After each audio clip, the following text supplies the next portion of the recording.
Hello, guys. This week we have Earth 2 Holo builder June. June, do you want to introduce yourself and give us a little bit of your Earth 2 backstory?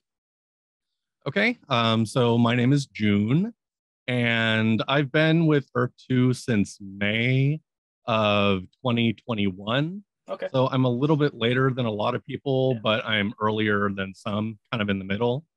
Um, I am an author, and this is kind of important to my Earth 2 backstory because it's because of my writing that I found Earth 2. Okay. I write science fiction and fantasy novels. Yeah. And my series, Free Haven Online, takes place in a virtual world that was based on Google Maps. Yeah. And I wrote this book before Earth 2 was even a thing. And about around, back in 2021, some other author friends of mine were talking about Earth 2 Okay. because they all write in the same kind of genre. Yeah. And talking about this virtual land thing. And I'm like, what is that? And then I Googled and I looked at the YouTube videos where, they had that demo where Shane was like, wow, this is being rendered in real time. I'm like, I'll be damned. Is my video frozen on your side? It lagged a little bit, but it hasn't frozen. No. Sorry about that. It's okay. So it just seemed like, given that I've been writing in this genre and it was so similar to the stories and books that I'd been publishing, it felt like this was something I couldn't not become a part of. And so that's really what was my gateway into the Earth 2 project and how I became interested. And also it kind of helped that, other authors in the same space, like Matt Dinneman, Joshua Mason, they were the ones that were talking about it on Facebook, I think. Okay. And so seeing other people writing the same kind of stories that I do also talk about Earth 2 helped me to be more interested in it. No, that makes sense. Yeah. So that's how I got started. I don't remember the full question, but I just can kind talk of about a brief overview of your Earth 2 backstory. Yeah, so that's the backstory of how I got involved. But my activities in Earth 2 have changed quite a lot from the time that I got started to where I am now. Okay. When I first got into Earth 2, my first thought was islands. I need islands because islands are so cool. Yeah. And so I was scouring the map looking for islands. I'm like, I'm going to have a secret lair. This one's going to be, the whole island for my world, from my books. And this island's going to be for this one. And so I was trying to collect them all. And I'm like, oh, I have an 8-tile island. What can I do? That can be like a secret dungeon. And so, I was crazy. I'm lagging again. Damn it. Don't worry about it. Is my audio lagging or only the video? No, your audio is coming through totally fine. It is only the video that lags a little bit and then it catches up, so you're totally fine. Okay. So, so I was hunting the map for islands. My first purchase was probably a lot bigger than most people. I bought this huge, almost 600 tile island. Okay. As my number one property, and it's near and dear to my heart. Yeah. I'm not selling that unless I completely abandon everything Earth 2. And so that was where my focus was in the beginning. And then people started talking about augmented reality and possibilities along those lines. That's a big appeal for me. Really got me interested in more of the potential of Earth 2 from an advertising and business perspective, and also in terms of games, because I play Pokemon Go sometimes. Yeah. I'm familiar with using your phone to interact with an app based on your GPS coordinates, and so that became the next driving force behind my activity in Earth 2. I was all about foot traffic and trying to come up with unique places that maybe not be so obvious for people that haven't actually been to those places to scoop up for the purposes of augmented reality. Yeah. So, I mean, my wife and I, we have this thing where we like to walk in the evening before we go to bed. And during that time, we'd be taking these walks and I'd be taking note of all the places I see people standing around. And for example, we'd be passing a shopping mall. And of course, the shopping mall is already purchased on Earth 2 by that time. But outside the shopping mall, there's a taxi stand. And I see like 30 people standing there looking at their phones, waiting for someone to pick them up. I'm like, we got to buy that. We're going to buy that and we're going to put ads on it and it's going to be perfect. So like I started like hunting for these, you know, local foot traffic places around Vietnam and because I'm in Hanoi now and also places I used to live like in Korea. I lived in Korea for a while and Thailand. And so I was picking up these things that you wouldn't know would be popular on the map just by looking at Google, but from personal experience, knowing where people stand around. And I started getting into like buying up theme parks for the same foot traffic reasons. And sometimes if I could find a theme park that, you know, sometimes I found them that were completely empty and I tried to buy the whole thing.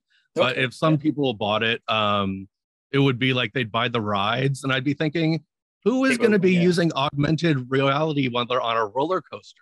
So they would buy the roller coaster tracks, but they didn't buy the line area where people are going to be standing 30 minutes, or if it's really popular, over an hour in line with nothing to do. So I started buying up all these places where people would be waiting in line for attractions and like outdoor theater, amphitheater shows and things like that. So I was all about that kind of thing. Later, I started collecting schools, universities, high schools. I know you've got a university in Shun City as well. Yes, that was along that trend. I love universities. They're my favorite kind of property. And that came from my work. I'm not a teacher now, but I used to be. And just seeing students looking at their phone, you know, they shouldn't be looking at their phone, but they do anyways. Either during class or between class. I'm like, this is going to be good land when we get augmented reality and a smartphone app. And so I started buying up all these educational plots. And I was lucky enough to buy about 80% of the University of Washington campus in Seattle. I got some of UCLA. Well, I think I got it for like $78 cheapest per plot, T2. And the most expensive University of Washington plot was like 108 something. That's not as bad as I was expecting. Yeah, I was really early on T2. I mean, I literally stayed up for about 16 hours just clicking, trying to get an order to go through, because if you all remember, like, you know, would always say that the transaction failed, but I'm like, I'm not giving up.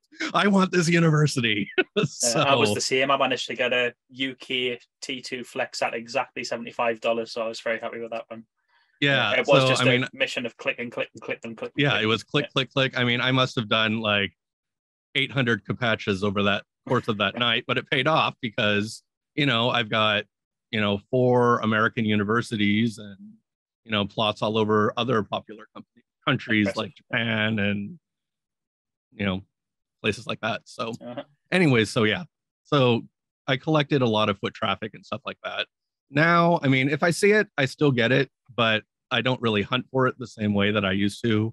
As I'm sure you all probably know, I've shifted my focus to holobuilding because, you know, I'm a creative person. I mean, even, you know, writing is one example of that, but I like making things. I like making things that are interesting, that look beautiful.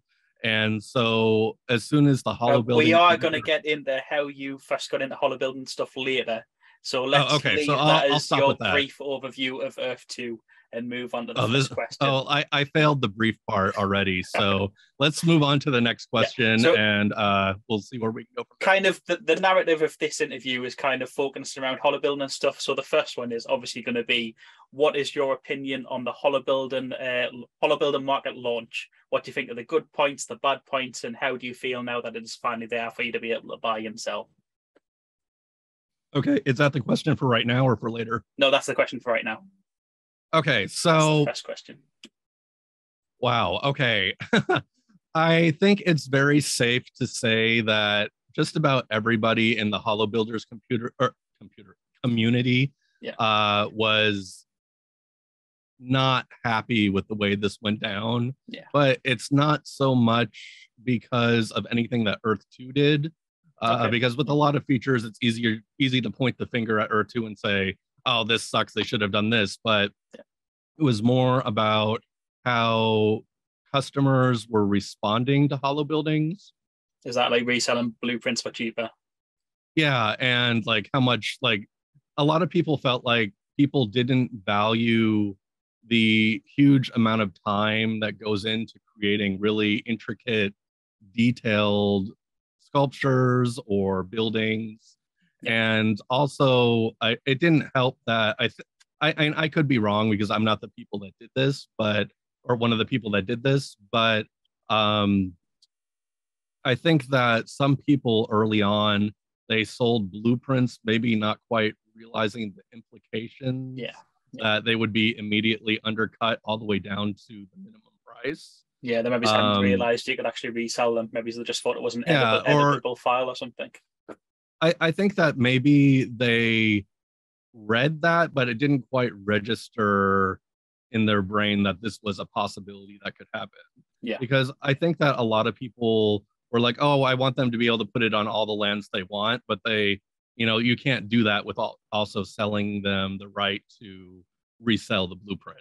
I mean, it would be nice if there was an option kind of in the middle of these two, like one, you buy one building for one land, two, you buy one building, can put it on all your lands, three, you get the code from the Holo editor, which means you can resell it rights. and do whatever you want it, the same as if you were the creator. And we don't have that middle step. And so when that happened, like I think it really cheapens people's expectations about what a Holo building should cost, and what the designer's time would be, because suddenly, after about 5 hours, all you could see in the market of course you can find more detailed stuff if you search for it, but just loading the page, all you see is 1 cent, 1 cent, 5 cent, big spender 10 cents. And to be honest, even I do that. I go into the holobuilding market and I refine by like maximum of $1 and I set it by the newest one first to see if I can get cheap bargains and stuff. And kind of when people are chucking them on the market super cheap, the majority of us are going to be going for that price, to be honest. Yeah. And so I don't think that there's a single person in the Holo building community. Like we have a Discord server that was really happy about that. And some people took it harder than others. There were some people that felt outraged, like that, they spend, 100 hours working on this intricate thing, and then they're getting undercut by people that what they think is, doesn't take a lot of talent to make, and so they feel unappreciated. And so that was a tough pill to swallow for a lot of people. Some people can I put a kind of counter argument to that one? Yeah, I'm about to move into like how the thinking is adjusted, but go ahead. But I kind of think of, if you think of it in the same way as people view NFTs, I don't necessarily think people don't value the time that holo builders have put in, but without the additional utility and stuff there, they just don't see the benefits of them personally spending a lot of money on those things yet until there's more benefits to hold on them. You kind of need unique applications and stuff, or unique benefits of certain holo buildings that people are going to spend maybe $100 compared to the $2 that they can get the blueprint for and stuff like that. And I think that will come and later. I think that there's something to that. I don't think that this would be as much of an issue if Earth 2 was at the stage where we have a real interactive 3D interface. Like if people could walk around their lands and interact with people, and people could come visit their property and see 3D stuff like these holo buildings. I mean, nobody wants to be the scrub that only put in, 5 cents for a couple of stacks of blocks. You know, they're going to want to show, hey, this is my crib, I'm balling. Like, and that's where I think you're going to start seeing people more interested in the more intricate stuff, but we don't have that now to drive the market. So when you're getting into these artistic builds, you basically have a few types of customers. There's people that are looking at them as art and an investment in art. You get people that are seeing the potential for holo buildings as future collectibles, which is something that I support a lot, in the sense that right now, all of the holo buildings we see in the market are first editions. Yeah. Like if you compare to like, you know, first printings of books or comic books or whatever other things people collect. And if you believe in the Earth 2 vision that they're going to make this completely immersive 3D thing with an active market for collectible objects, and you believe that the designers of today are going to keep with it so that they become brand names, and we can resell these holo buildings later the same way that you can sell a comic book or a Pokemon card or a sport card. These are the rookie cards.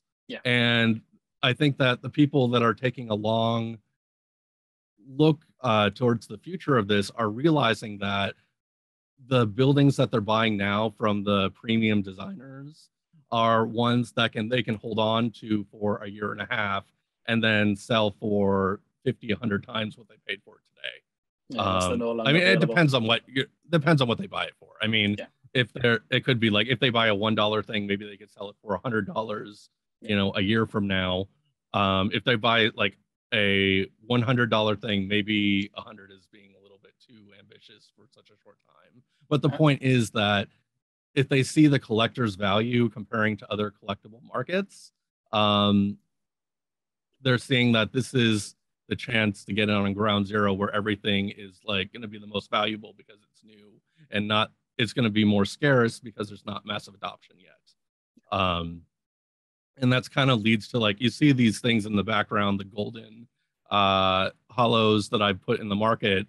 All three of not the middle one's not limited, but I have a series of limited edition things because I want to make scarcity for a collectible market.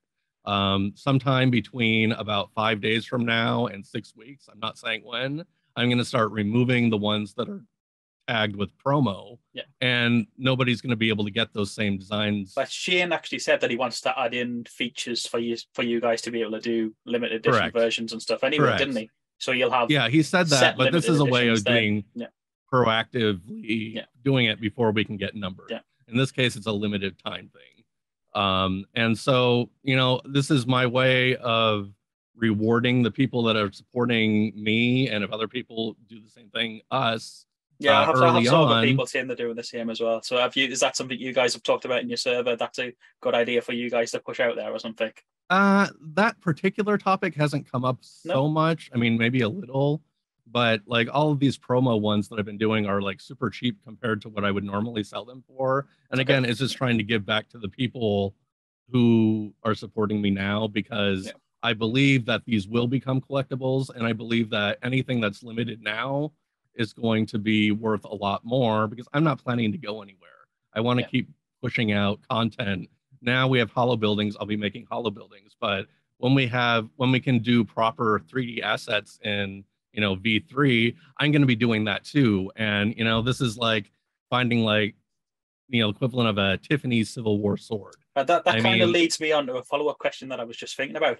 What do you think is the future of the holo building editor? Do you think that's going to kind of evolve into one of Earth 2's 3D modeling tools, or do you think that'll eventually be kind of something that's neglected for a better tool that comes along? Because kind of comparing the holo building tool we have now to existing 3D modeling tools available on the market, it's like going back 20 years or something. I mean, I'm passionate about building, but I am not passionate about this tool.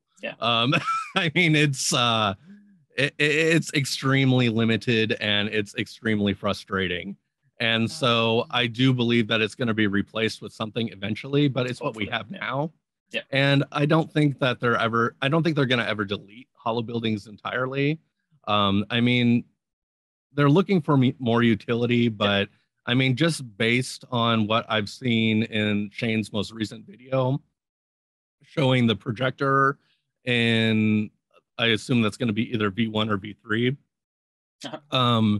I mean, I can think of so many ways that they could be used in that context that wouldn't be that hard for Earth 2 to implement, that would actually make them really cool and valuable. So, like, this is when I saw that, this is what went through my mind. Imagine I'm in this 3D world and I'm on one of my islands, maybe not the dungeon island, but like, you know, the tropical. And I've got all these little beacons lined up and I'm having a party. I've got 100 people there. And now I'm able to place these statues on these hollow projectors on the ground and display them as like mobile decor to host any event that I want. It doesn't need to be a house, but it's like, you know, I'm putting this here. We've got a party. We've got themed parties now where, let's say, like it's Christmas and we have Santa Clauses and elves and reindeer, and like, boom, you put the hollow projector there, and you know, it's mobile portable ambiance. Yeah, I mean, actually, that's a cool idea. Yeah, I like that. Yeah, and it's not really that far off from what we just saw in the video. I mean, I agree. Like what Shane did, he said this is like just the beginning of what they're working on with, you know, the 3D world. Yeah. I mean, they've already got one tool right there. It's really, really not hard to just tell it to scale the building to the size you want and to be able to just drop it and then drop another one with a different hollow attached to each one. I mean, it's like, I mean, they can already do that if they achievable. Yeah. Yeah, it's extremely achievable. So that is like when I think when we have more interactivity on the platform, not Discord, not Facebook, but when we have like the Earth 2 app that actually is 3D, when we have ways to talk to other users, I think that what we're going to see is that people value having more identity and personality attached to their account, because that's their face when they're interacting with other people on the platform. And, you know, there's a reason why when you go into Discord, you don't see a bunch of people with letters for names. They put their, you know, they change their PFP, and, you know, because it shows some of their personality. And the more interactivity you get on a platform, whether it's Earth 2 or any other thing, the more people want to personalize it and put their it's stamp. like skins and collectibles and stuff in existing games now, exactly. Isn't it? And I think that as we get more interactivity, we're going to see more desire for anything that can customize your property. If we have avatars, and I don't see holobuildings as the end game. I see them as the first step in a very right direction. And this is something that Earth 2 has needed for a very long time, because Earth 2 has until now has been basically just tiles and maps and jewels, and they have no soul.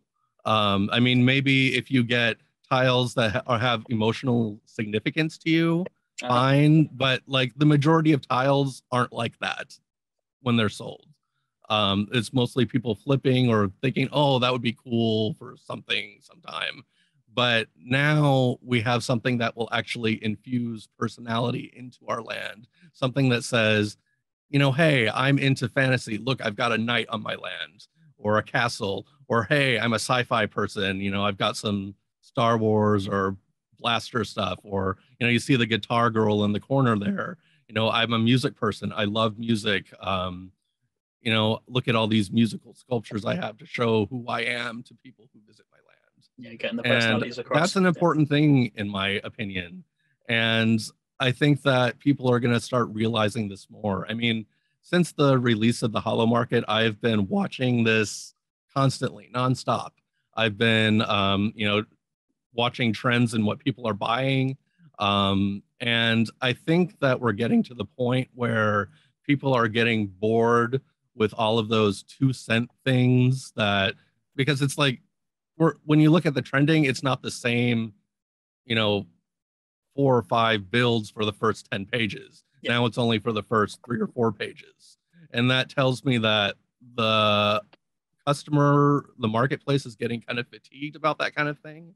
and more people are more willing to branch out for something that has more emotional significance. Something that I've been taking into account more since I've bought my first few is the volume of the property as well. I take that into account when I'm paying the price, because even if a property is only going to be 2 cents to buy, if it's then got a $40 cost to place it, because we can't even reduce it ourselves if it's just a holo building, because we can't edit that blueprint. So I now take that into account. I'll be willing to pay a bit more for something that is smaller in volume than something that's 2 cents and is going to cost a ridiculous amount. So that is one thing that I've that's a really good point too. Checking by. I mean, when you're designing these things, you kind of have to choose between, do you want something big and visible on the map, but that's going to be more expensive, or do you want something tiny? It's going to, you got to zoom in a lot more to see it, but then it's also cheap to place. I mean, it's kind of a balancing act. I mean, right now when I do mine, I try to get it to be target between $2 and $10 to place. That's I don't not want too bad anything considering how big yours are. Yeah. I don't want it to be like, I don't want people to have to pay $50 just to put it on their land. Do you hollow yours out, or are they solid? I used to, but then it became such a pain that I just decided to reduce the size of the whole building, and then that way it became cheaper.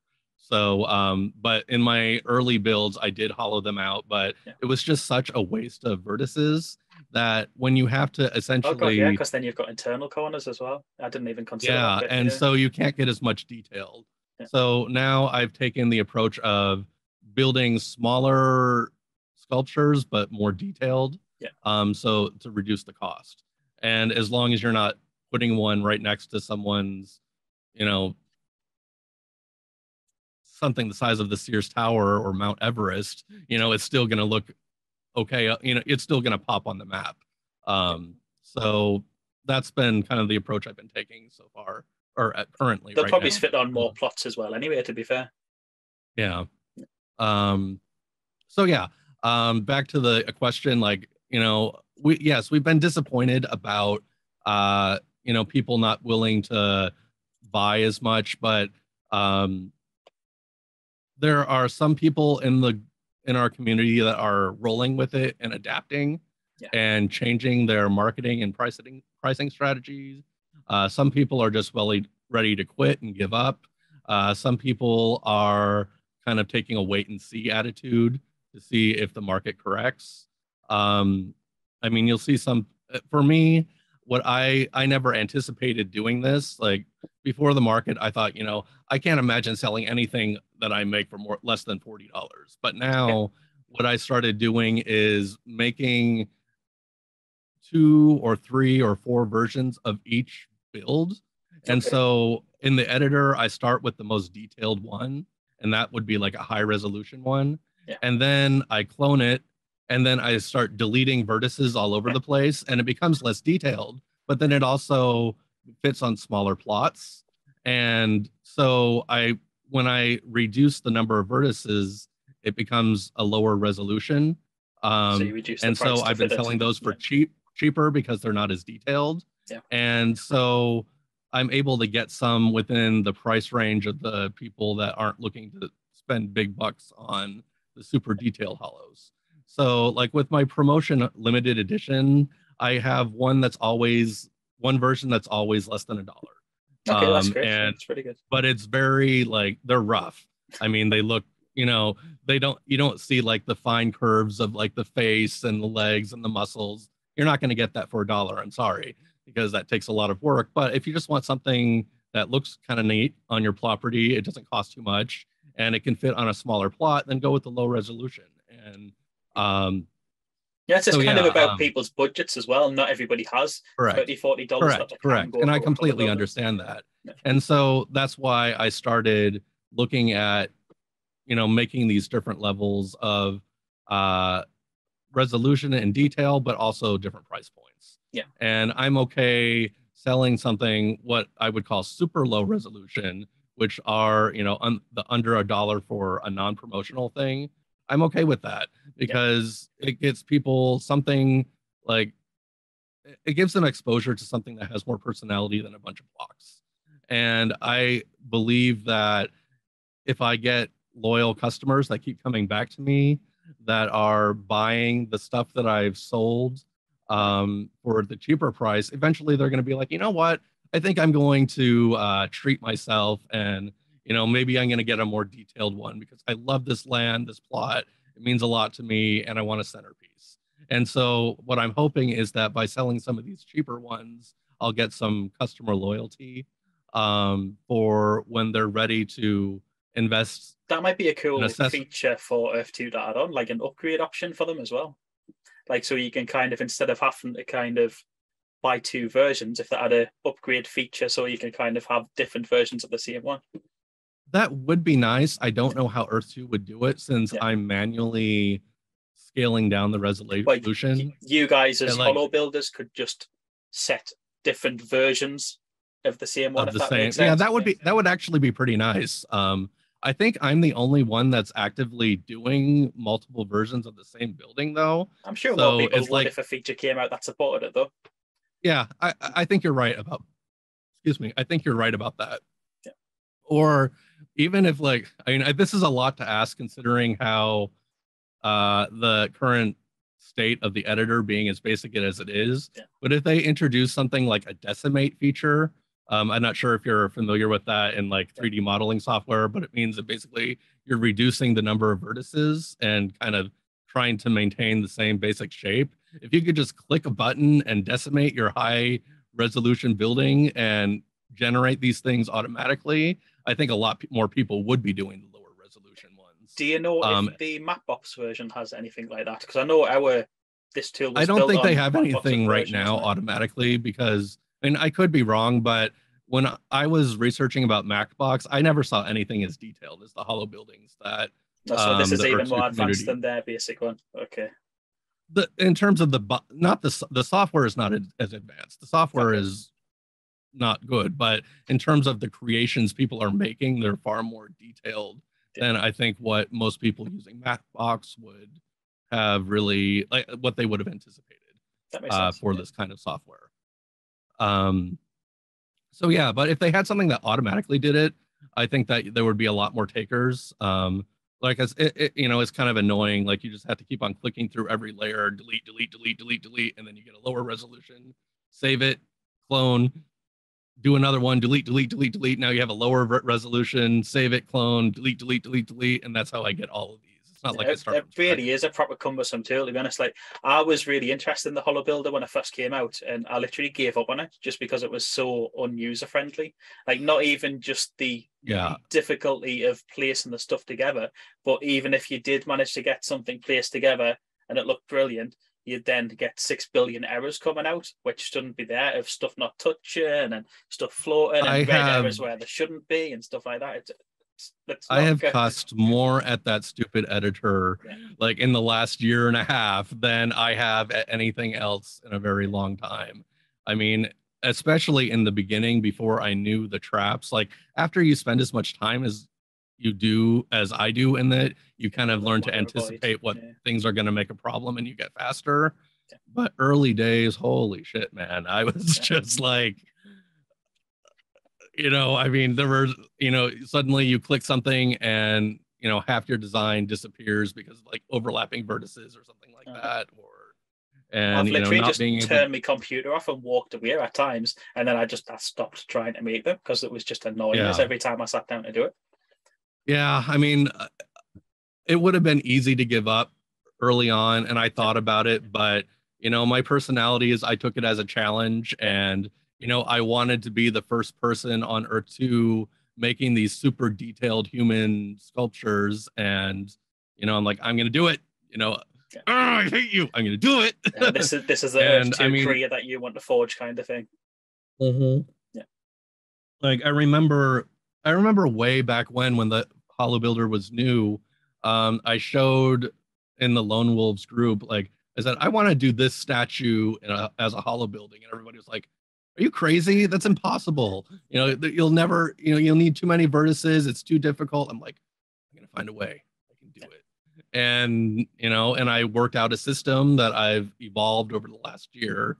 And it's a lot more efficient than my first version. But I mean, for me, the There question is with questions about technology. that later as well, so we'll get to that Okay. bit a little bit later. Yeah, I mean, Community when it comes to questions. technology, my the issue is never, it's not a question of if, it's how. It's Yeah. how can we do it, not if we can do it.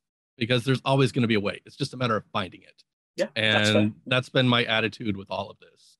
And once you find something, you know, you got to work smart so that when it's time to work hard, you can get a lot more done. So that's kind of the approach I take to all of this.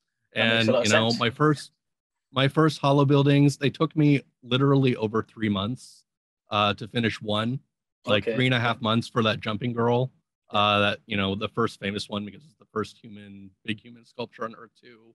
But then after that, I got a little bit faster. It took like 2 months, and then it took a month, and then I've been getting faster and faster as I refine my workflow. And now, you know, I'm able to do higher quality stuff in much less time just because of what I've learned and finding new ways to do things. Awesome. But you said we'll talk about that more later, so I won't elaborate now. No problem at all. Right. So following on from that, what is kind of your opinion on holobuilding being the first free-to-play element or the first kind of job within Earth 2 where you don't need a whole land to do it? Yeah, I mean, my opinion is that it's great. Yeah. I mean, I've been critical of Earth 2 about a lot of things in the past, but this is not one of them. Okay. This is something that Earth 2 has needed. And in fact, I mean, I'm really hoping that if I can get my marketing down, that this can become a day job for me. I mean, because this is something that I love. And as you said, the first job that you can do in Earth 2 free to play. And I think it's wonderful. This is something that Earth 2 is needed, that differentiates it from all the other projects out there that are just selling tiles. And I think it's wonderful.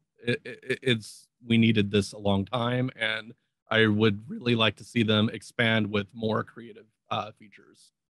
What sort of income level would you need to get from this to do it full time? What would kind of be your comfortable living expense? I mean, keep in mind, I live in Vietnam, and the cost of living here is quite low. So, I mean, starting out, I would say probably only about $2,000 a month, which is you can live in the UK for that, to be honest.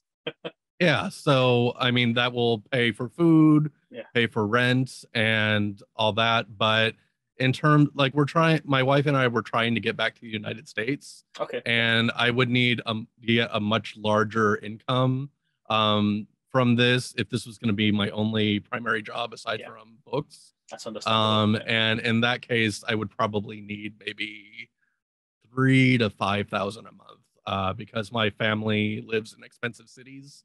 Seattle, Chicago.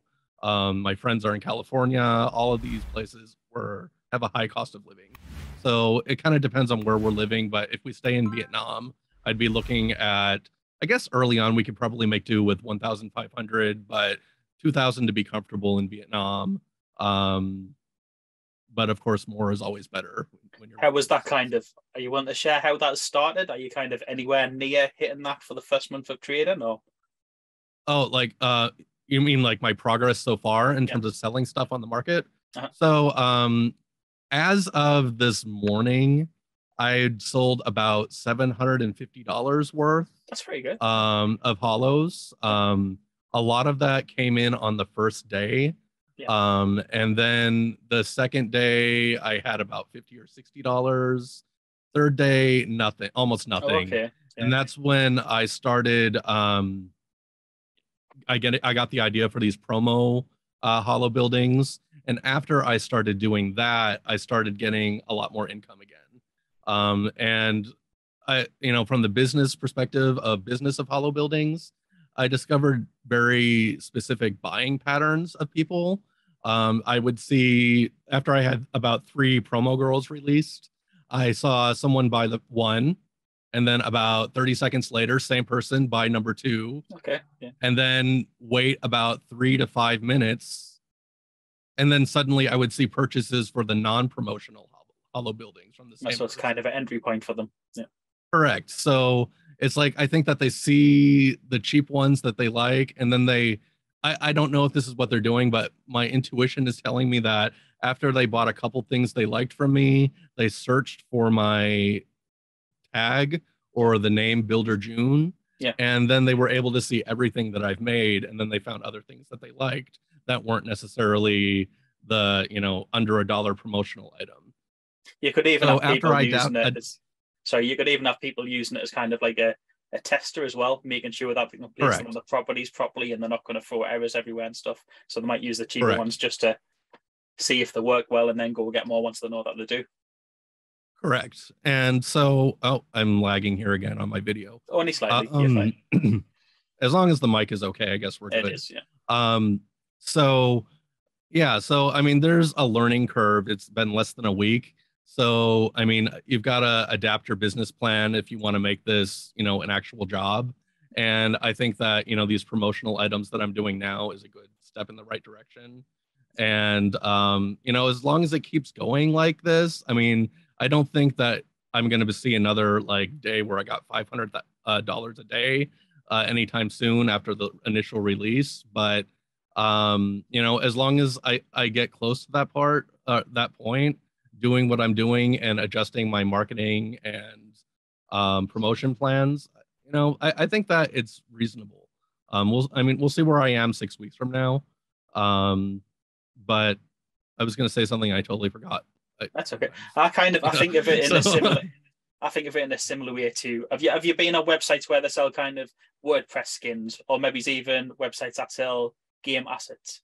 You've got like kind of producers that have got these big portfolios and they're getting multiple sales per day from maybe one here, one there, and stuff like that. And when you've kind of built up that big portfolio over years and stuff, even if you're just getting the odd sale here and there, it becomes a large income because you've got such a large portfolio for people to be buying from. So I kind of, even though people are getting a bit annoyed by what might be happening in the market and they're not making as much initially as they thought, kind of as the Earth 2 user base grows and as these get more utility and maybe as we get better search filters and stuff and featured filters in the holobuilding marketplace, we might kind of see those naturally building, certainly for those of you guys who've got the better portfolios and the more assets there and stuff anyway. It's kind of, rather than a get rich quick scheme, it might be a kind of comfortable, it's a marathon, not a sprint. Yeah, exactly. Yeah.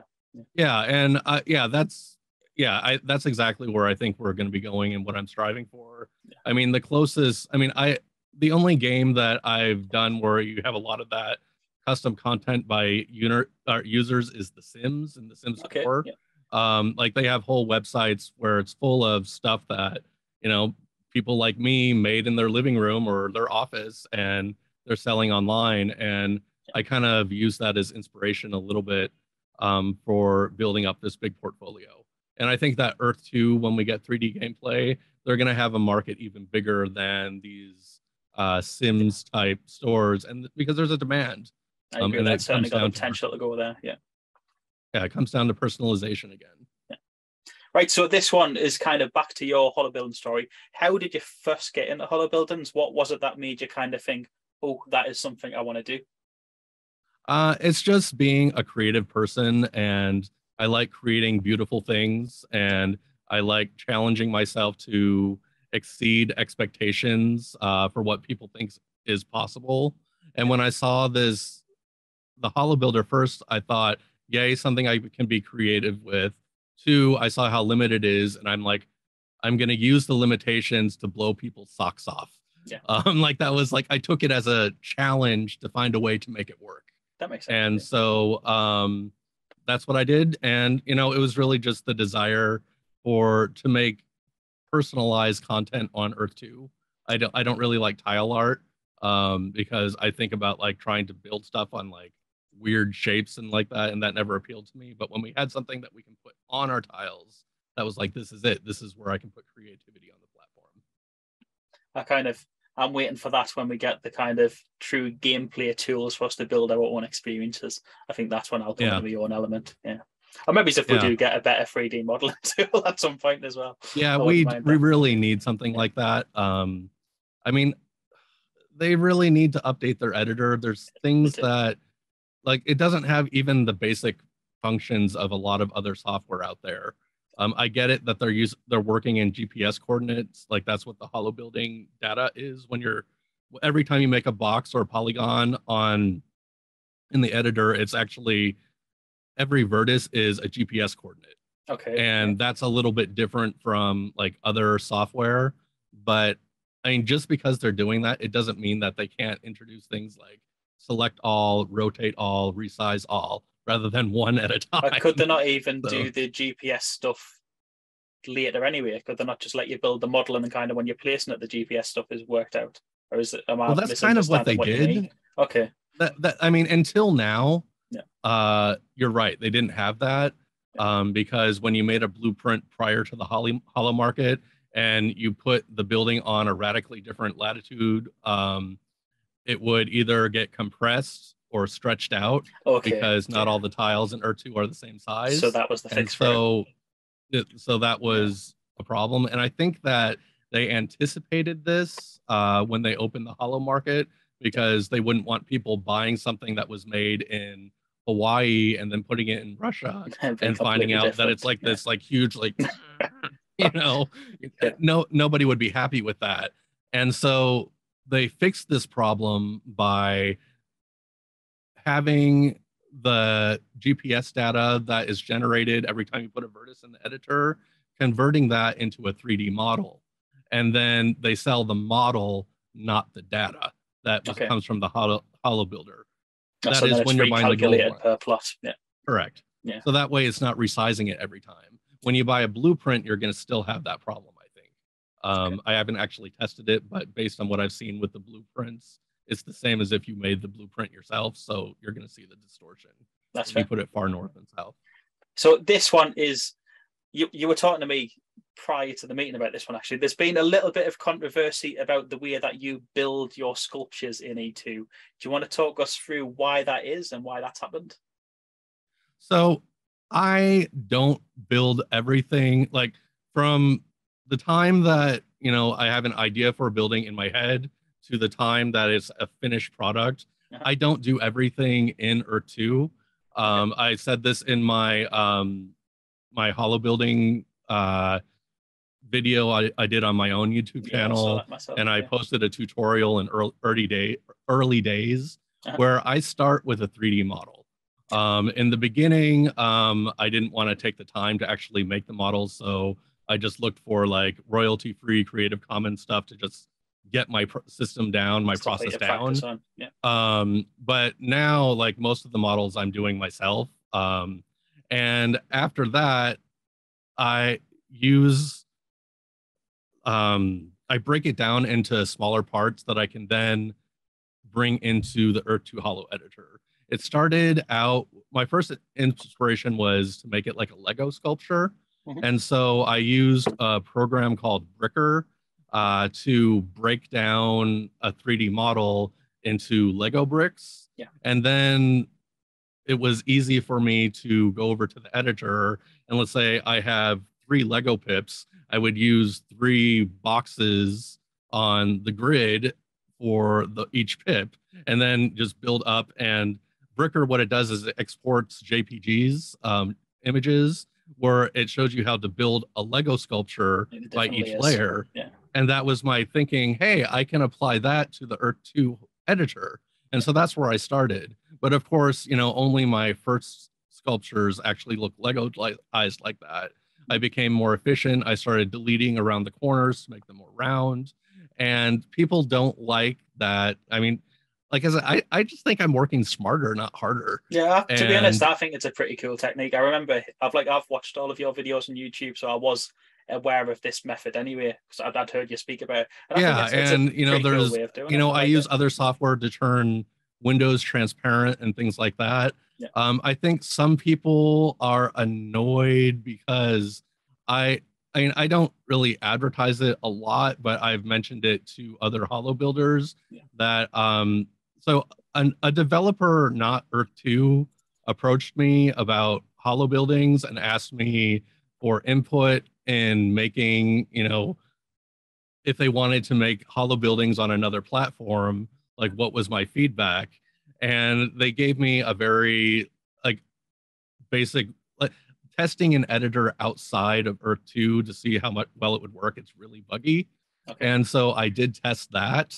So I think that there's some people don't like that, they feel like I've got like a one up because of that. But it's not really that useful right now, because it's like not even beta at this point. I call it beta testing, but it's like really more like alpha, and it's lots of bugs and all that. And I think that a lot of people also think that I have some magical way to take a 3D model and just drop it into the editor, which is To be not a honest, I thing. think we should have that. I think that should be one A lot thing of people think to we give us. should, but Yeah. some people think I already have it. And trust me, I would be able to do a lot more work than I am now if I was able to just basically drop a 3D model into that. I own pretty much half of the Uni asset store. If we could just drag and drop, I would be putting so much stuff in. Yeah, and that's not a thing, but I think a lot of people think it's a thing. Okay. I mean, just because I start with a 3D model as a reference, whether it's a 3D model that I make or, a royalty-free Creative Commons free to use model, like there's a lot of work that goes from having the model on your computer, whether you make it or download it or pay for the rights or whatever, and getting it into the Holo editor. I mean, there's more than one way to skin a fish as well. Exactly. And I mean, it's not as simple as people think. Yeah. I mean, I would be doing like, okay, that's a lot of demands on actually modeling, but I mean, I could be putting 20 models a day if I wanted to, if it was that simple, but I'm not. Yeah. Because, okay, I'll go on Fiverr, pay someone to do something. Okay, drop it. I mean, it's not that easy.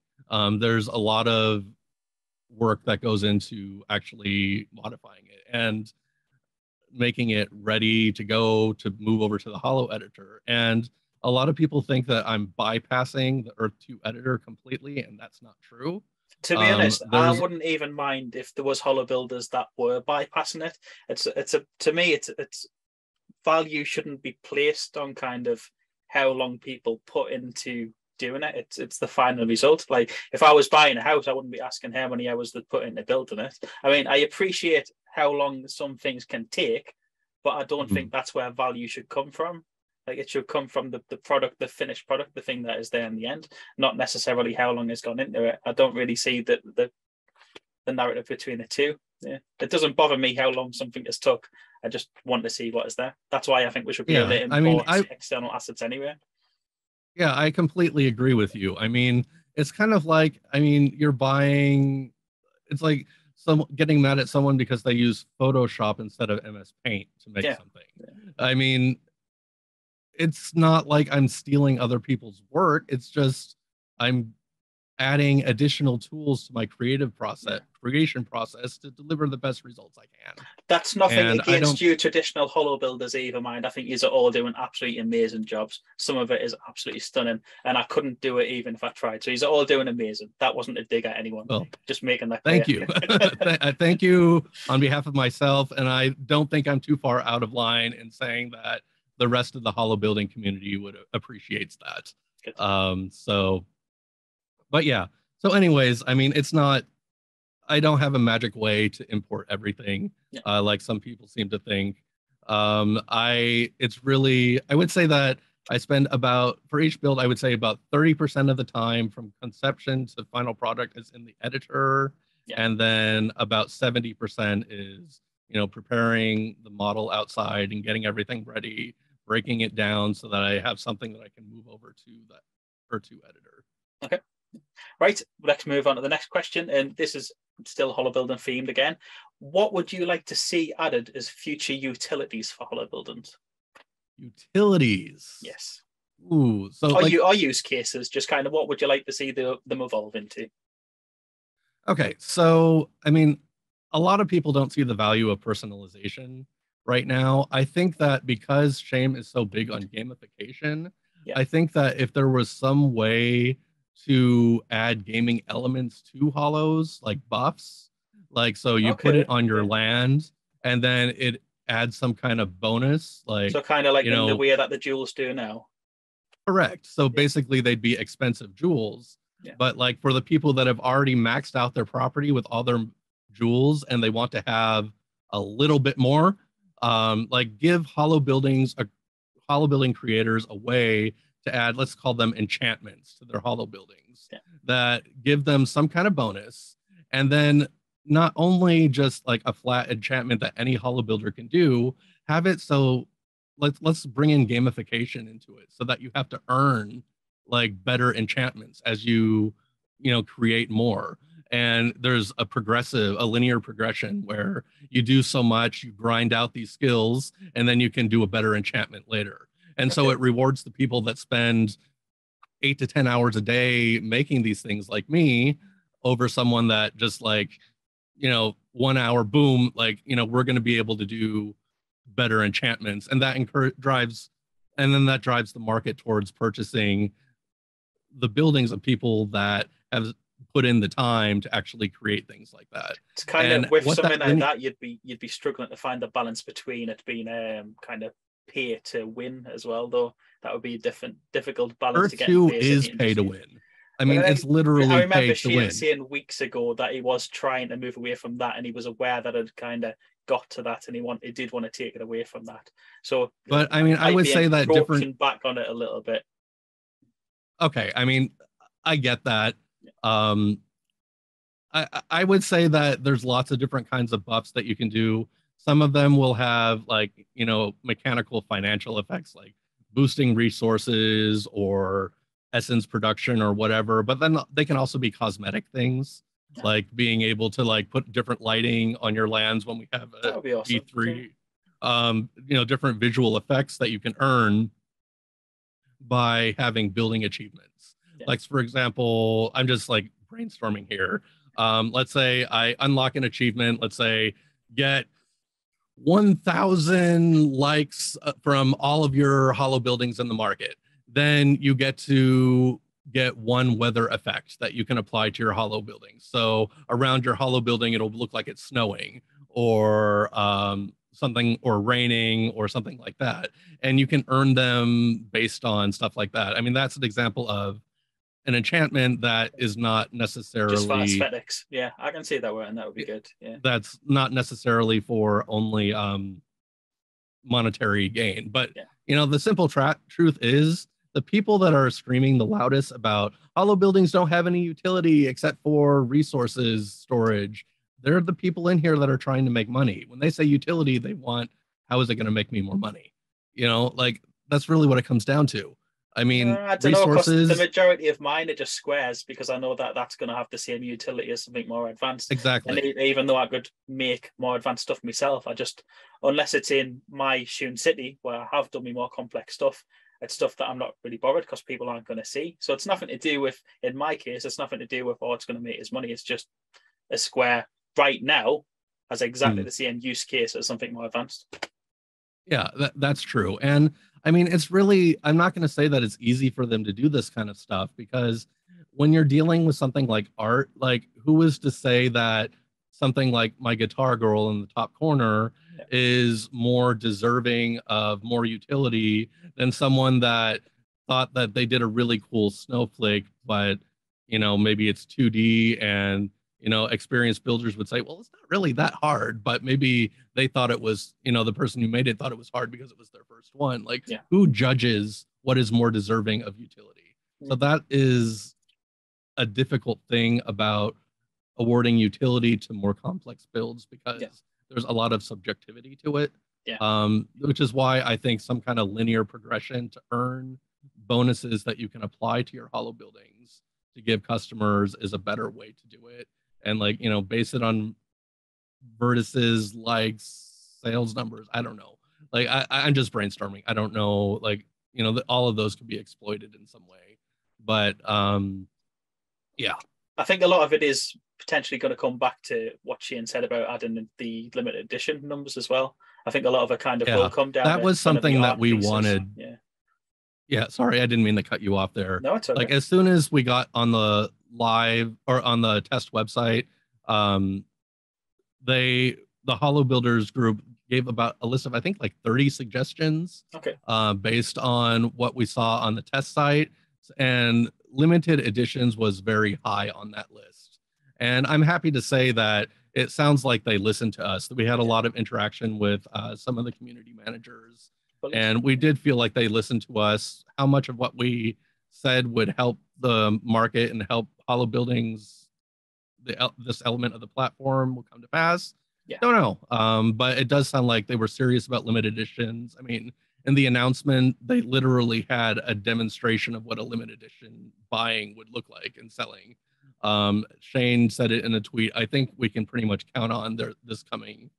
Hopefully, I think it will be sooner than later. Well, Shane literally said he was even disappointed with the holo building sales launch, didn't he? So yeah, even he was disappointed with that. So hopefully we will get a lot of new features. Yeah. You okay? My mouth is dry. No problem. Right, so this is your first non-holo building question. What do you think is going to be Earth 2's biggest hurdle going forward? Okay. Okay. In terms of the actual platform, not even paying attention to PR, because I have a lot to say about PR. I'm kind of famous for it, and I don't want to turn into a rant. In terms of what the technology is actually available right now, I think it's making Earth 2 interactive. Yeah. This is something that we've needed for a long time, and we need something that is not requiring us to go on Facebook and Discord to talk to other players and users. And when we get the interactivity, they need to sell people on this platform as, the 3D elements, and make people understand that it's real and that it's coming soon. Because right now we have a lot of promises about this is going to happen in the future sometime, but what is the future? When? And, a lot of people don't really care about buying something that might be real in 10 years. Yeah. And so I think that the biggest struggle that they're going to have moving forward, because of how it's funded, funded by people putting money into the platform and keeping this momentum going, is releasing updates and features that shows tangible proof that they're moving and making progress towards these goals. Yeah. And I would say that the interactive elements should be very high on the list, but I think that they're struggling with ways to make it interactive as long as we're still in the realm of 2D and not a 3D client. I'll tell you what, that's the announcement from Shane about PvP coming to web version of PvP coming soon. That shocked me. That it was something I wasn't expecting. I wasn't prepared for. Do you have any kind of thoughts or feelings what that'll be? Yeah, I was not expecting them to announce a web PvP. I mean, it's hard for me to comment on that because I'm a gamer, but that doesn't mean that I like all games. Yeah. So, I only get excited about PvP when I know what the game is. Yeah. Because, I don't really like shooters and stuff like that. I mean, even though I've done beta testing and stuff for Overwatch and things like that, it's not the game that I would choose to play. So if Earth 2 said, we're going to have a PvP first-person shooter, I'd be like, okay. I don't think it's going to be anything anywhere near as complex as that with it being web-based. Yeah, I know. I'm just talking in general. But if it was like a PvP for a kind of game that I like strategy games, I would get more excited. But just saying we'll have a PvP game, I don't have any emotion about that because I don't know what it is. Yeah. Yeah, it's kind of, it just took us back when it came. I literally have no idea what it's going to be. And you can get kind of some good WebGL Unity stuff, which is 3D and it is web-based, but I don't know. I think it's probably just going to be some kind of map overlay thing or something for now. Yeah, I'm kind of excited to see what it'll be. I'm excited to see it. Yeah. I'm having a hard time imagining it because it's easy to imagine player versus player web games, but how it would tie into Earth 2, we have lands and tiles and holo buildings, what's the connection? And so I kind of need to see the game. Yeah, it's something that wasn't in. Sorry, go on. I kind of need to see the game to say whether I like it or not, but I will say that I'm curious. Yeah. And I'm not poo-pooing it, but I'm not waving, the flag that's PvP, until I know what it is. Yeah. It wasn't in the draft paper, and it's literally the first we've heard of it, and it could come as early as next month. It was literally like a bombshell for me. I was like, where's this came from? Got no information. I just need to know a lot more. It's the thing that's kind of intrigued me more than anything else has lately. It's got me excited. Right. Sorry, I kind of went on a bit of a tangent about that. Oh, no, that's fine. Something I'm excited about, so that's why I'm going off on one. Right. Question 7. If you could go back to when you first joined Earth 2, would you know? But if you could go back to when you first joined Earth 2, knowing what you know now, would you still get involved in the project? Okay. If you were to ask me this about 3 weeks ago, I would say no. Okay. Because I was so frustrated with everything, the lack of transparency and the missed deadlines and all that. I would have said no because, I don't know if it's actually going to become anything, and they just don't have a very good track record for keeping their promises and all that. Timelines. But with the introduction of the Holo market, I feel a lot more optimistic now. So my answer has changed. I think that if I had all the knowledge that I have now back then, my buying practices would be very different. Of course, I would spend all of the money that I've spent collectively until now, all at the beginning when everything was cheaper, and buy more valuable things. Yeah. But I mean, aside from whether I would choose to get involved, I probably still would, since they finally introduced some customization and personalization elements, and that was one of my biggest complaints and criticisms until now. And because we have it, I feel more safe than I did before. And so I would still get involved. I would still get involved if I knew what I did now. But again, if you asked me this question a month ago, I probably would have said no. Well, I'm glad your opinion on that has changed. But I think of these recent updates and the recent announcements and stuff has got a lot of people excited again. Like even my YouTube, like I've done, last week was the first time I've done 3 videos in 1 week. I can't even remember the last time I did that. It must have been at least a few months. So yeah, it's definitely getting me more excited, and there's more things to talk about, and it's kind of getting the community going and stuff again. So hopefully they'll continue building on that, and they will see more people, even if they have left, wanting to come back and getting more passionate and remembering why they were here in the first place and stuff. So yeah. Right, let's move on though. If you could give just one bit of advice, and this is an important one bit of advice, don't give 100. One bit of advice to new players, what would that be and why? Don't come into this as an investment opportunity like Bitcoin. Yeah. Whatever you do on Earth 2, do it because you love it, because you're excited about it. If you want to collect the places that in E1 that you love, do it, but don't buy it thinking I'm going to sell for $1 million in 5 years. Because if you get wrapped up in expectations about getting rich, you're going to be disappointed, especially with the rate at which announcements comes, and it feels very slow. And so if you don't have any expectations and you don't take announcements too seriously, you're going to have a much more happy time on the platform than holding on to every word that comes out from official sources and listening to hype about Essence $89. Like, it's opening up for disappointment. So don't be too serious, I guess is what I would say, and you'll have a much happier time. I like that one. That's good. I don't think anybody's covered that before, but yeah, kind of don't focus on the money too much. Enjoy it for what it is and see what it turns into. I like that. Yeah. Good advice. Right. Next, this is the last question from myself, and then we're going to move on to the community questions. Where do you see, well, you've kind of briefly covered this actually, where you want to go, but where do you see yourself in the future of Earth 2? What do you think your future, well, what do you want your future role to be? Is this just an investment? Well, no, it's not an investment. I'm going to have I'll let you take over empire. Yeah, I want to be like a premium brand in Earth 2 for selling creative content. Okay. I also, I'm starting mega city based on cryptocurrency, more than a city, a mega nation, a non-contiguous nation with provinces spanning different countries for different entry points devoted to different coins. And so I haven't really announced a lot of it yet, but I would like to build this up and have communities and all that, and kind of so what's the name of this mega cryptocurrency city? So the crypto nation is Cryptoria. Okay. And then there's smaller provinces or cities devoted to each one. So there's Etheria, which is in Jersey.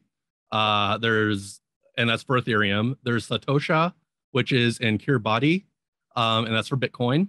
And this is the first time I've announced Satosha. Thank you for I just breaking did it. a lot of yeah. So I've just put some monuments around a really cool donut-shaped island, and I'm hoping that a city's, a province, city, whatever, springs up around these things. And then there's Polygonia, which is in Bhutan, and that's for Matic. And I'm planning to, expand with more major cryptocurrencies moving forward. And I wanted to get a variety of country so that, the entry points, while they're still cheap, if it's too expensive in the Bitcoin area, you can buy in Etheria and so forth. And I'd like to grow this and have this be my other stamp on Earth too. In addition to like my asset empire. So are all these places in existence now, or is that something you're still busy building? Yeah, the ones I just mentioned are in existence now. I haven't bought land for Cardano and some of the other major coins and Essence. I'm not sure if Essence might be kind of redundant because everything is Essence. But those are the three where I've actually purchased plots that are intended to act as the centerpiece for the city to grow around, with monuments to each one. And yeah, so I would like to grow this. Do you have a website and stuff in place? Like, is there anywhere? I don't have a website, but I can link you to. I'll give you the links to the properties so that you can kind of see what's being bought up around there. And like I said, like I'm taking a very different approach to building this up than most megacities. Like a lot of people focus on infrastructure.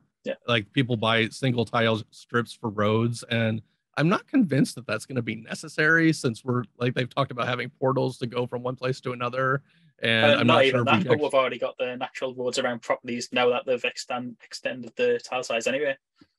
Yeah, so I'm not sure like we actually need to buy lots of roads and things like that. What I wanted is to have, like, because I'm a holo builder, I put a great big holo building at the center of each one. And I'm hoping that they'll expand and grow organically.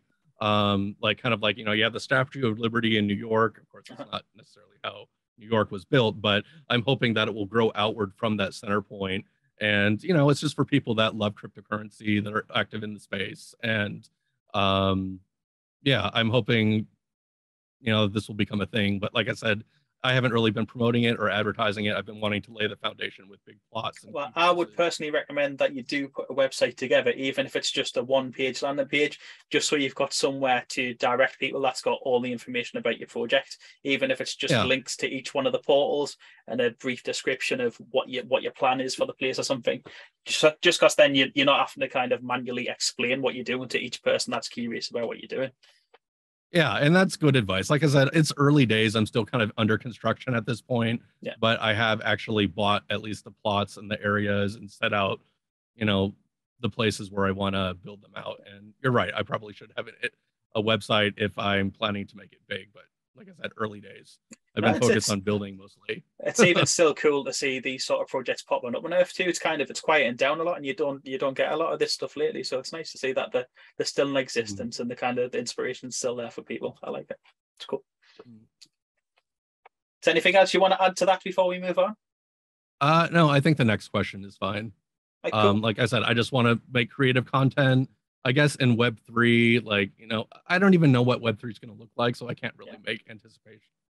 But, I mean, the platform. Hosting events and things, that would be great. But it's like, I need to see what's available before I can, commit to anything. No, I completely understand that. Right, we're just back from a little break there. June, you said you wanted to add a follow-on to what we were just talking about. Yeah, I totally had a brain fart at the end of that question. Like other things that I wanted to do, and like I guess I forgot to talk about it because it's kind of taken a back burner, is I want to be able to hopefully produce some games that can be running on top of Earth 2. Based, kind of like how they talk about drone doing. I mean, back when I was working on my avatar videos. I have a YouTube channel, by the way, also. I started working on a fighting game. And like kind of a Street Fighter kind of thing that I was hoping to tie into Earth 2 with. It's like a street fighting game with RPG progression. And I was hoping to be able to use things like resources to like craft items and gear and like integrate it with Ur2 in that way. However, when I reached out to Ur2 about like details on just what would be possible with the API and like what kind of integration we could expect for games running on top of Ur2, they told me nothing, absolutely nothing. They basically said, Okay. sorry, like we can't reveal any information. And I'm like, well, that makes it very difficult to plan a game around when you're trying making it for the purposes of integrating with the platform. But like early on, not early on, but like, some months ago, I was mapping out also another game that kind of has like Hearthstone gameplay, like a card game, but like 3D, so you see characters doing stuff, Oh, awesome. Cool. and throwing spells at each other, but it's turn-based. But Yeah. that one's not as far as in development as the fighting game.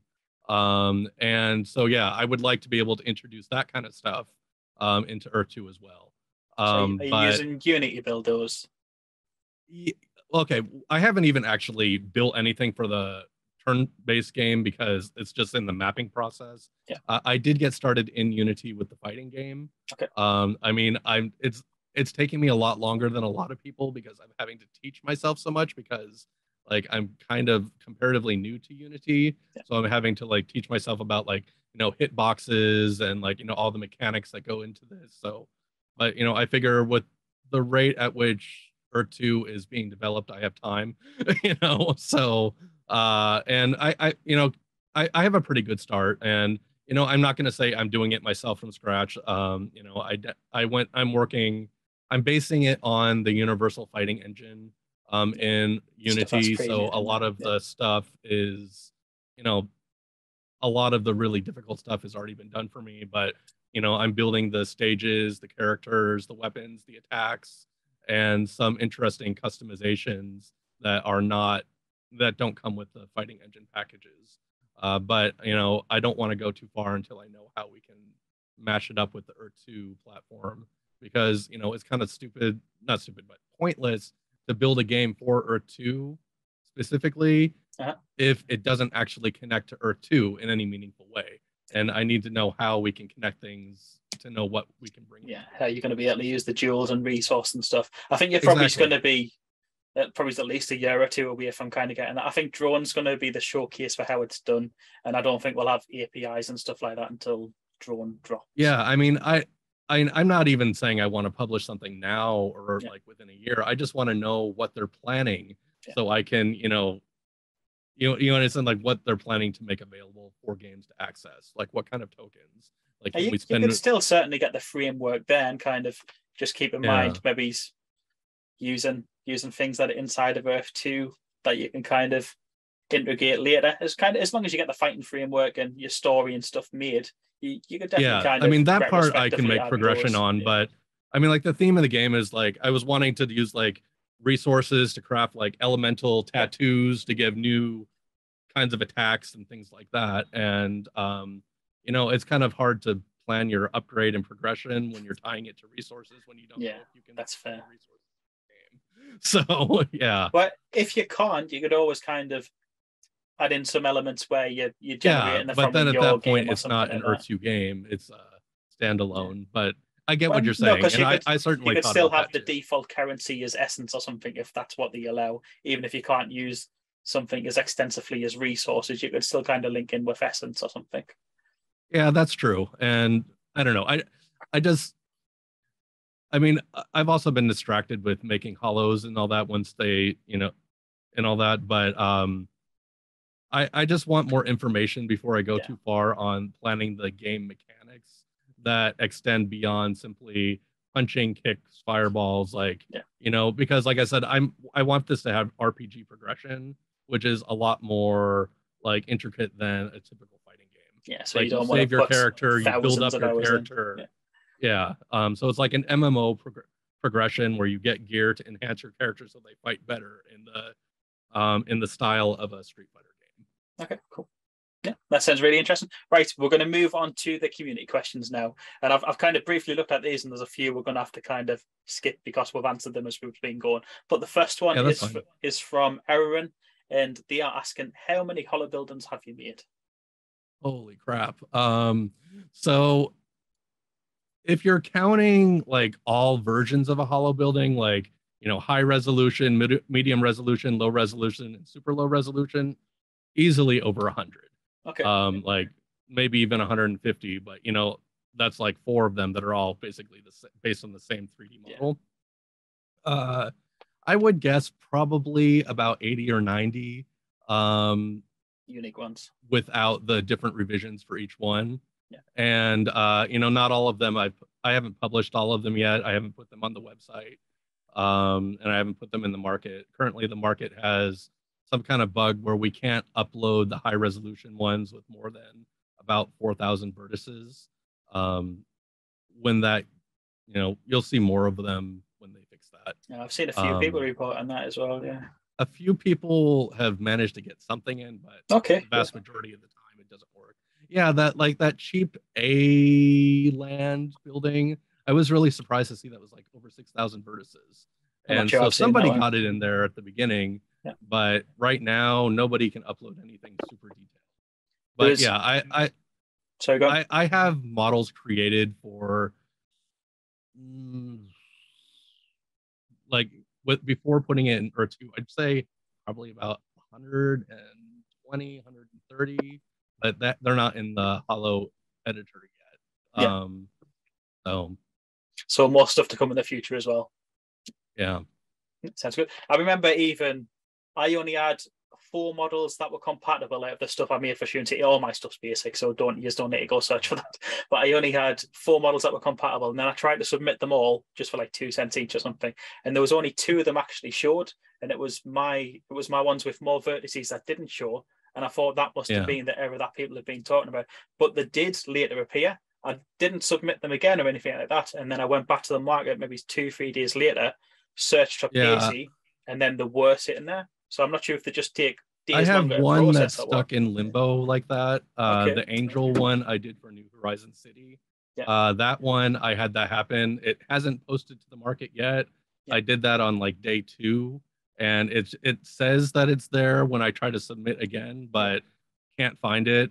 All of the other ones that are really detailed, it appears in the market for like 5 minutes, and then it disappears, and then you get an error that said listing has failed, and then it just goes away. And you know, after you see about 200 of those messages, you kind of stop trying, you know, to obsessively. So I'm just sticking to low resolution until we get a definitive. No, I can't blame you. Yeah, there's kind of a bit.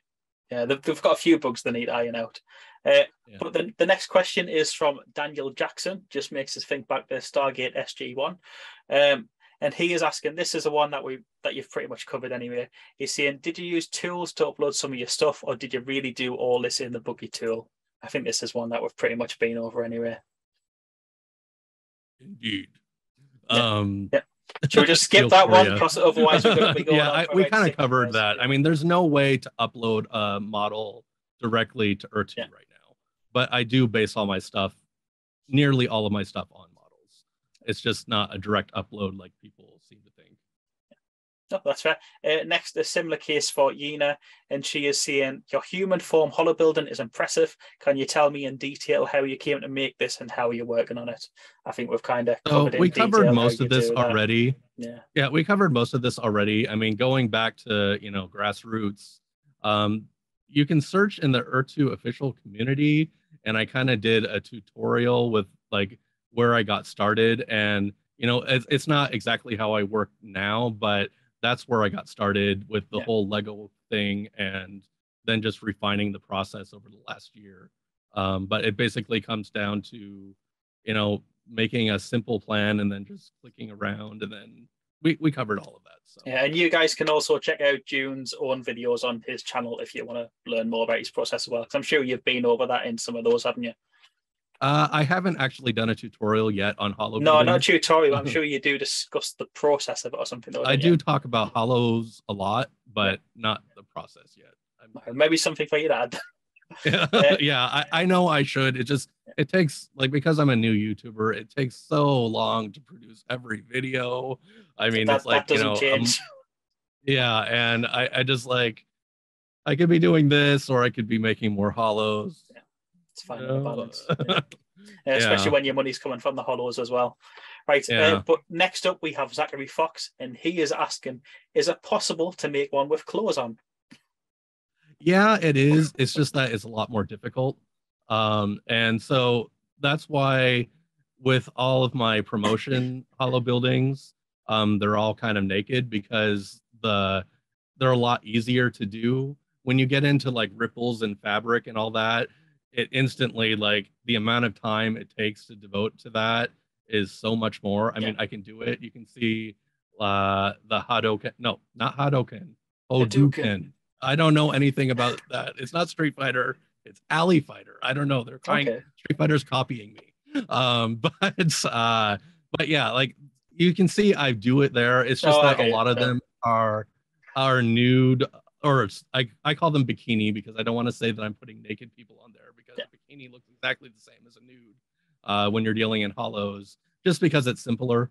When you get more details with clothing, it takes a significantly to be honest, more I think time. he was only asking this as a playful question anyway. I don't think it was serious. Because there's actually a reason for that. This. I'm not being pervy. It's just a matter of how much time to how much content I can put out. I object to the clothes anyway. Leave them off. Yeah. So yeah, it's really a matter of time management, which is why so many of them are nude. But when you add props and clothes, it takes a lot longer to produce each build. That makes a lot of sense. But yeah, next up we have, I have no idea how to pronounce this, Mav HRYC, and he is asking for overall tips on building holobuildings, any outside softwares or practices you can use. Okay, so I have a lot of tips, and I know that we don't want to go on for an hour for stuff like this. I mean, tips are hard to give without knowing specifically what you're struggling with. In terms of general things like outside software, I use an ancient program when I need it called Glass 2K, which is from like Windows 2000 or something. What does that do? And it's a very simple freeware app where it can turn any window transparent. Okay. So then you can move that over any image and it's easy to trace things out. Yeah. And like another simple thing for saving vertices, a lot of times a triangle will work instead of a square or a cube.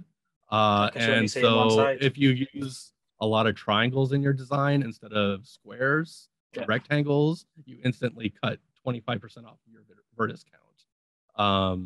That's quite a good tip. I mean, I have a lot of other.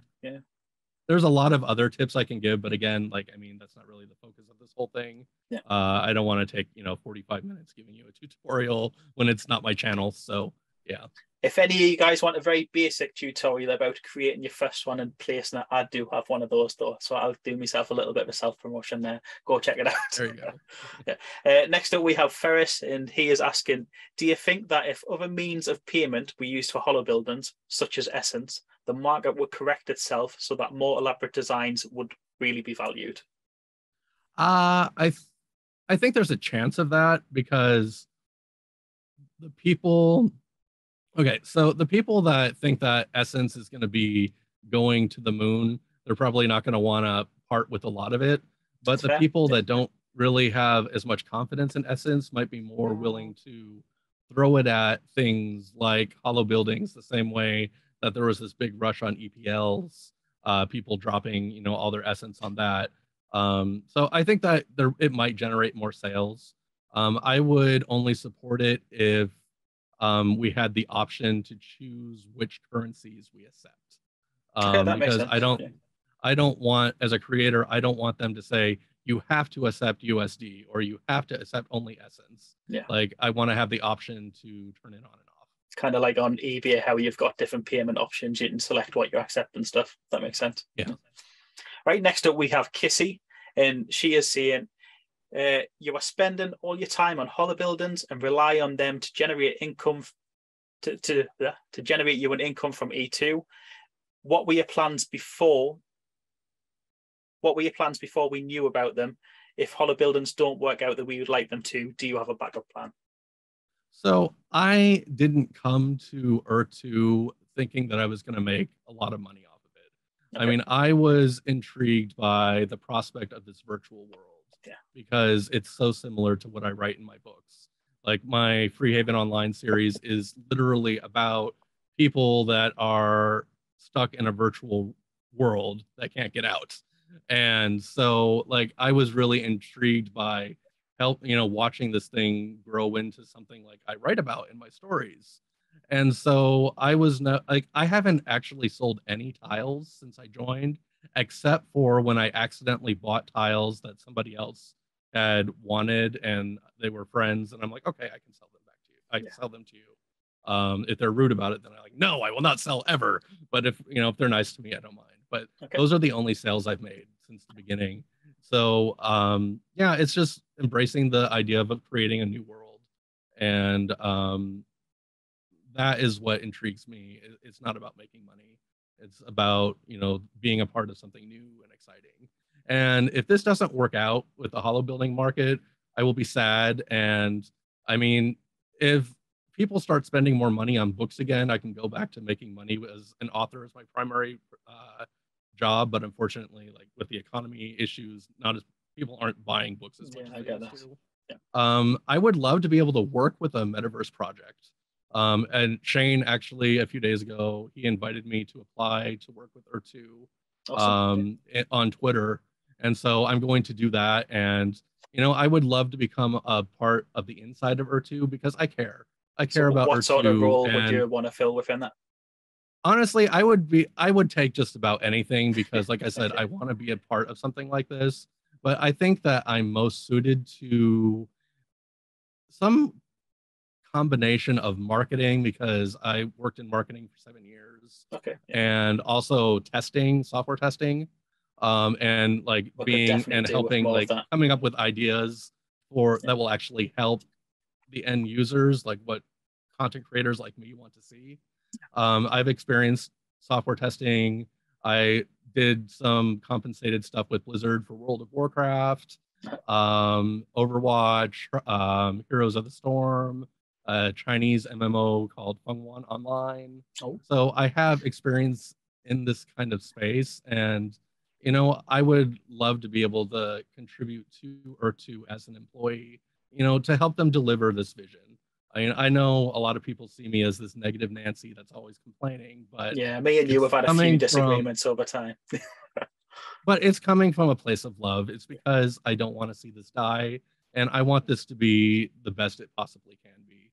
And if there's any way that I can lend my experience to this project and make it better and make it amazing, I would love to work on something like this. If not Earth2, I mean, if Decentraland came to me and said, or I saw a job on Decentraland and I applied, I would work there too. Or, really anything, because I believe that Web3 is the future. Yeah, completely agree. I completely believe that in 15, 20 years, probably 80% of university students will be in virtual classrooms, looking around while their teacher lectures at the front of a virtual classroom. Lab stuff will still be on campus, but I believe that this is the kind of thing of the future, and I want to be a part of it, and I want to help it grow. Yeah, I like that. That's good. It's definitely kind of going to take over. Maybe it's not super fast over the next few years, but it really is where the future's going. It's going to be as big, if not more so, than the internet. And it'll just be little bits at a time that'll start taking over, like kind of virtual displays in shops and metaverses that we interact with and stuff like that. But it really is going to completely change how we interact with the world and each other. It is going to be massive. Yeah, and I think that we're probably going to pass through a short period of like hyper focus on augmented reality before we get to full virtual. I mean, already there's more talk of like using, I don't know if you guys remember like Google Glass, like that kind of, died. I think it was a little bit early, but I think we're going to see stuff like that coming to the market, within the next 5 or 6 years and becoming more popular with Web3, especially if we have more platforms that are based on geolocation data, because, suddenly you walk into a store and you have a whole new experience based on the coordinates of people walking in that space. And if they're using their Google Glass, they see stuff floating around the store. Even things like sale signs and stuff like that, things that you would traditionally have to have print media and stuff like that. You can literally just add an instant sale to a certain item, or buy one get one free and stuff like that. Have them displayed in the store. Yeah, I mean, literally just have them interacting with the normal world. I love all that sort of crap.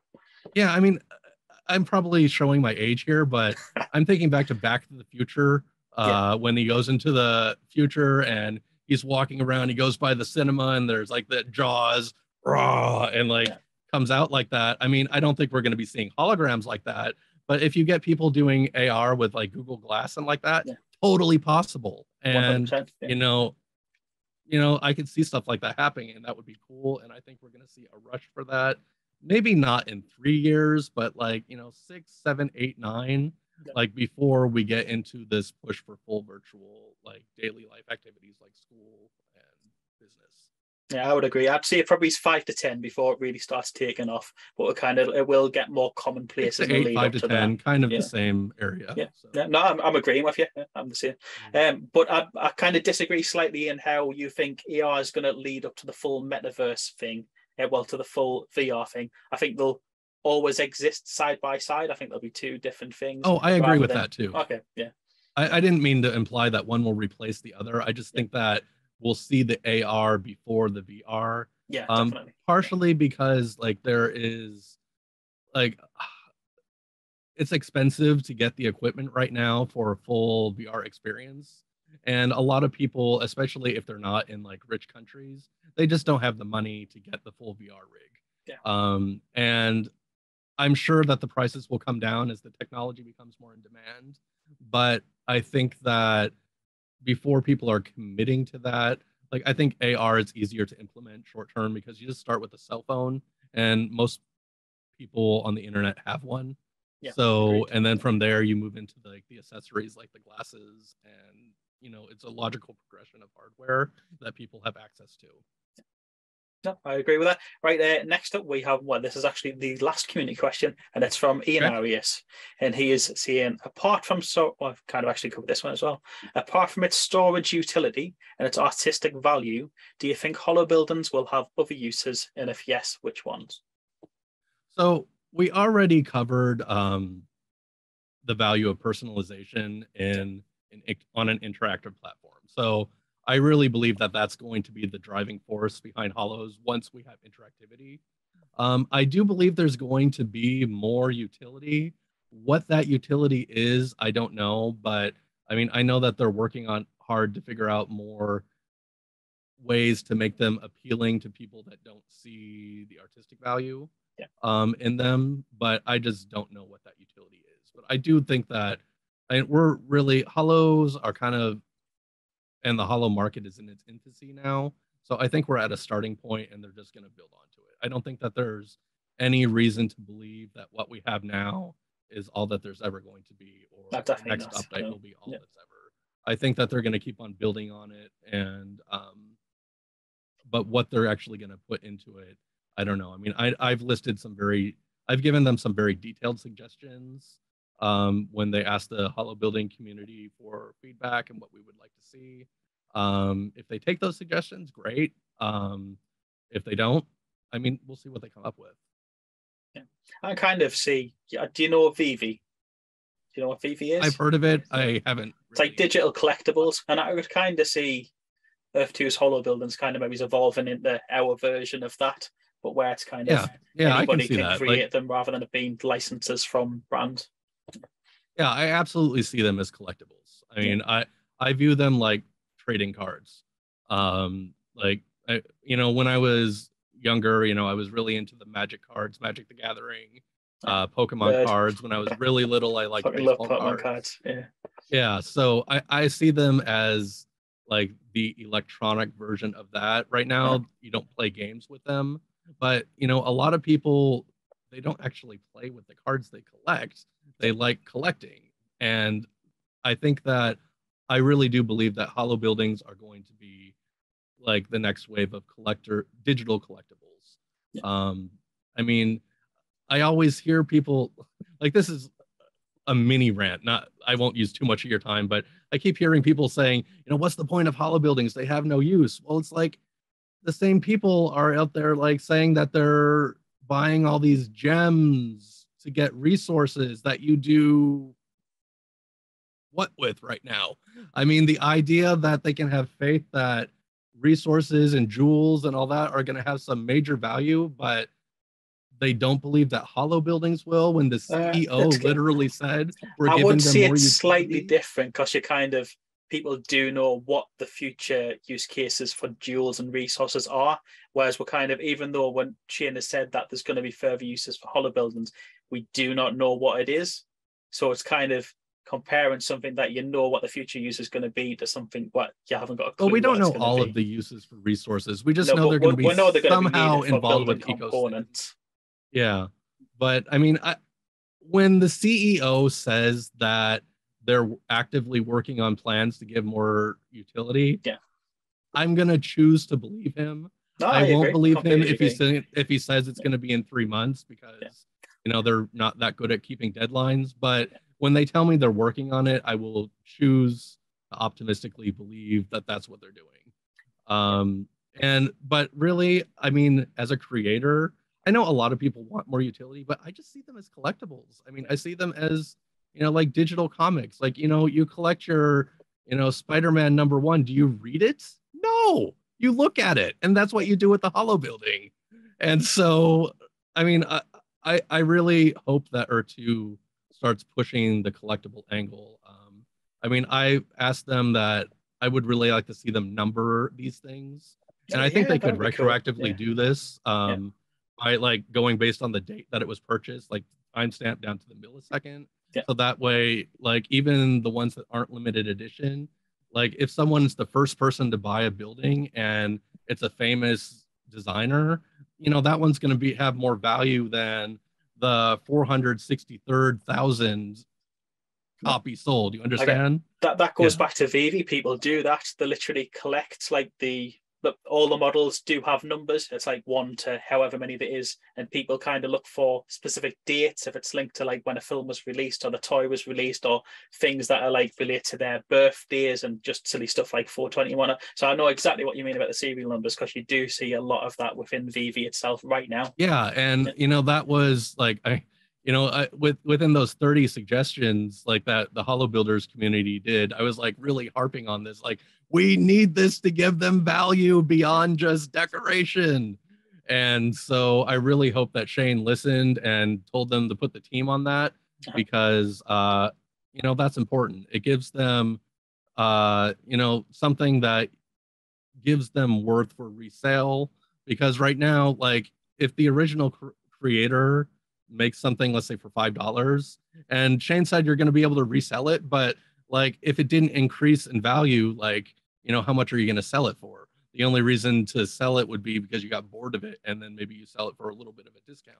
But when you add numbers and numbering them beyond just limited edition, then they have more value and you can actually make a profit. And it's like trading an NFT, or it sounds like what they're doing on VV too. I just haven't spent a lot of time with VV, so you should probably check it out. It's good. I mean, I don't buy VV anymore, but you should definitely at least look at what they're doing, because it might be some inspiration for kind of stuff for Earth 2 to do and for yourself to do, because there's definitely a lot of similarities between the two. But that's literally it. Oh, actually, no. An important thing with Shane's recent video of the holo buildings, I don't think they would have kind of put that much time and dedication into creating the little showcase of the holo buildings thing if there wasn't a lot of future use case for that as well. I was thinking about that when we were talking. I didn't want to leave it out. Yeah, I mean, like I said, I saw that, and I'm like, a lot of people, like, I'm on some Discord servers where there are critics of Earth 2. I'm kind of like the moderate on both the official, where I get attacked by them when I say something bad, and then I'm like on the hater servers like Callum's, where I get attacked if I say something good. So, but like a lot of people were complaining, like, what is this? This is crap. They're, it's just like displaying a model. I'm like, it's just the beginning. Like, and like, they weren't saying that this is all you're going to be able to do. And like I said, I really love the idea of putting little beacons all around like a garden and turning that in your festival decor. Have like a music performance with holographic like band members, and a Christmas party or Halloween. Like that would be so cool. I agree. And I really agree. Yeah, so I really hope they do something like that beyond just utility. Yeah, No, that like I'd never considered like the way you thought you mentioned them about being decorations and having them as displays at parties and stuff. But yeah, that really struck a chord. I think it could be absolutely awesome stuff like that, especially if they kind of maybe start having some, what's the word for it? Some dazzle effects or some movement, some animation. Yeah, like sparkles, well. magic sparkles, snowflakes.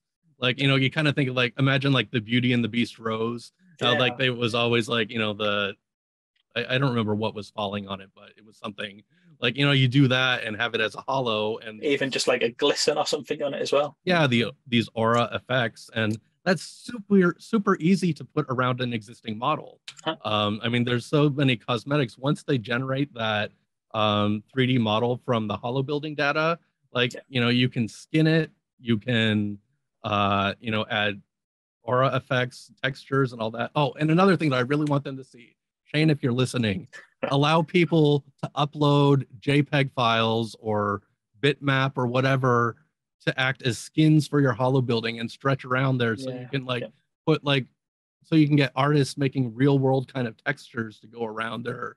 You know, if you make a train, you can make it look like a real train. And it doesn't put the pressure on Ur2 to develop all that stuff. Let the content creators do it. And then people can sell skins for popular models. Like, that would be really cool. Yeah, so like add-ons to like models that I've already got. Yeah, exactly. So let's say like, so I love that Guitar Girl one, so I keep mentioning it. Let's say like someone buys that, and then another creator creates a skin for it, like so the guitar can be red or purple or yellow, blonde hair, black hair, and like that would be fun, and that would be pretty cool. So add an extra customization and utility to as well, because then you could have multiple people with the same model, but they're still all looking very different as well. Correct. But that is literally all of the questions from myself and the community, and we've only got 7 minutes left. So is there anything you would like to add in the remaining time before we call it a day? So, I mean, before we started this, I was thinking about like, you know, kind of giving some voice to some of my frustrations with Ur2, but I don't really want to end on a negative note. No, maybe another time I can go on that. But I mean, overall, I mean, in spite of, you know, people that see me complaining and getting frustrated on Discord and Facebook, I mean, I am overall optimistic about the long-term future. But I think it's really important for Ur2 to keep its users in mind and, you know, keep up with their deadlines, show evidence of projects so people can keep on getting excited. I think they should just stop giving us deadlines, to be honest. They need to stop giving us dates. I mean, like if they say that something's going to be done second week of July, don't say it unless you're 99.9% sure it's 100%. Yeah, agreed. And because that only makes people, you know, upset, discontent, and you know that's not good for anything. But I think we've taken some really good steps in the right direction. You know, let's get this more interactive and get people valuing customization. And you see that holos are going to take off because, you know, they want to have their online identity look polished and reflecting their personalities. So yeah, I mean, that's kind of where I stand now. I think that's about it. Thank you for having me. I appreciate this chance to talk. And yeah, thank you very much. Hey guys, thanks for watching. June, thank you very much for being my guest. I will put all your, well, if you send us your social links and your links to your properties for your megacity, I'll put all of those in the description below for you guys to find. Guys, as always, thanks for watching. Don't forget to like and subscribe. Have an amazing day. Back to you, June.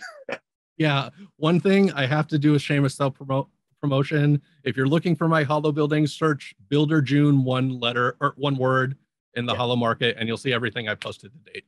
There you go, guys. You'll be able to find these holo buildings there as well. Right, peace out, mate. Have a good one. Thanks, guys. Goodbye. Bye.